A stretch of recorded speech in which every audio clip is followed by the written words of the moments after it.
up You're so far away. I know. Gotta like make smoke signal. Yeah, I was like, what you said, talk in the mic. So we're gonna do this song that takes us just up the road from Maki Ailana. And this song is called ʻahi.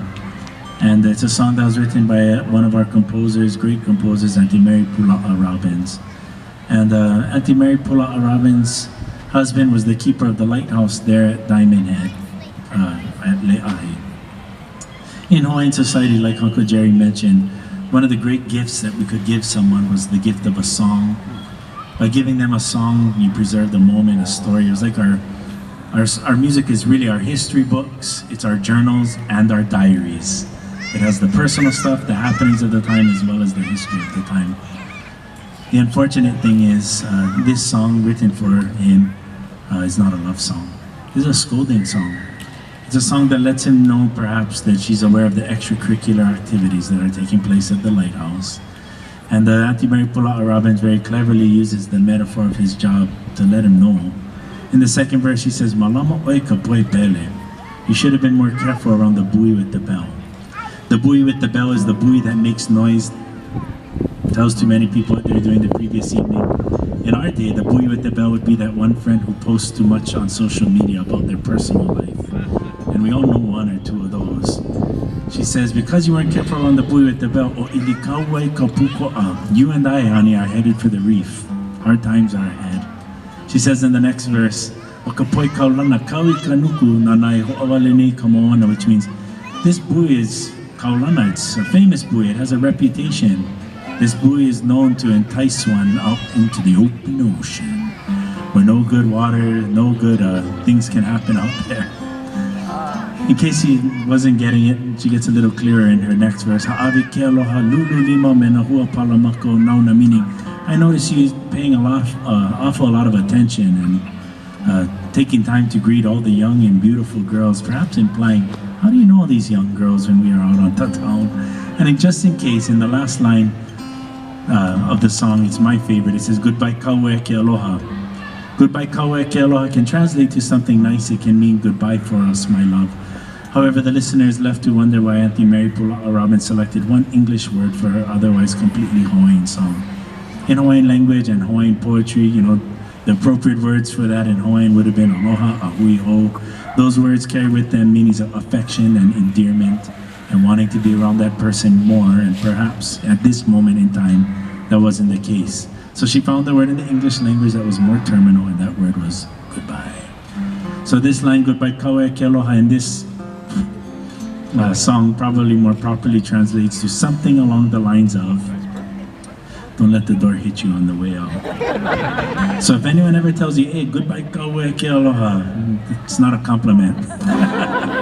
Anyways, this is a scolding song of Auntie Mary Pulaʻa Robbins. Just so you know, fast forward, Auntie Mary Pulaʻa Robbins and her husband made it all the way through. So this was just a cautionary tale, but unfortunately, once you record and write a song, it's there. So the journal is there and you can sing on.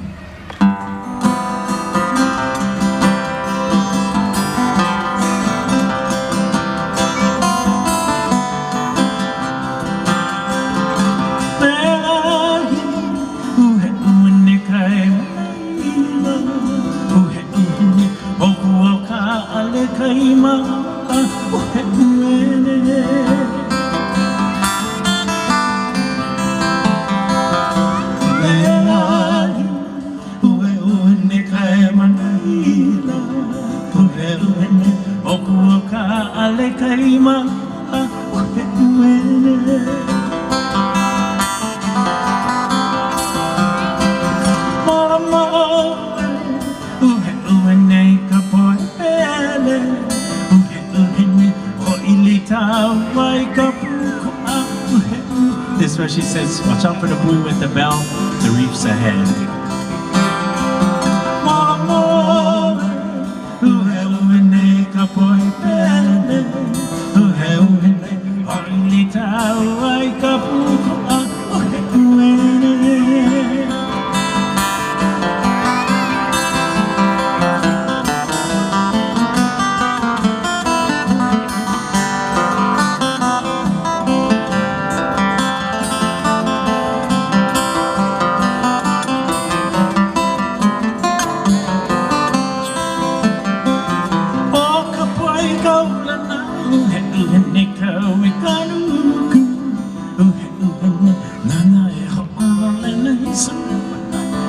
we would stay there at the harbor mouth and entice one to the open ocean. Super enticing like that.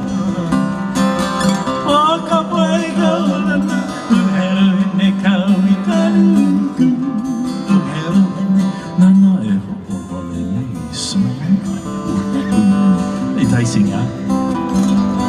It's a good thing you're already married.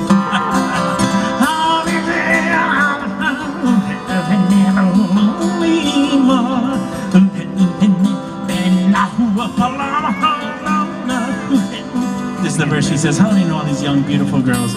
I like to imagine that's just how she sang it.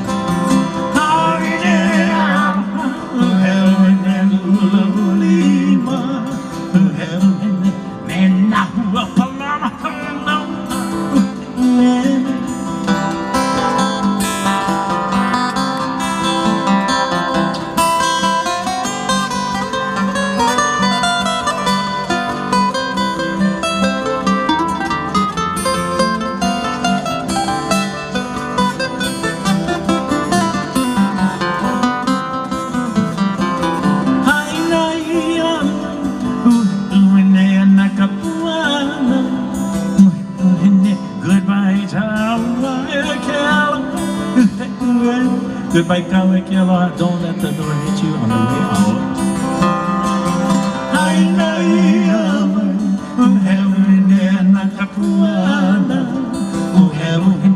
Goodbye,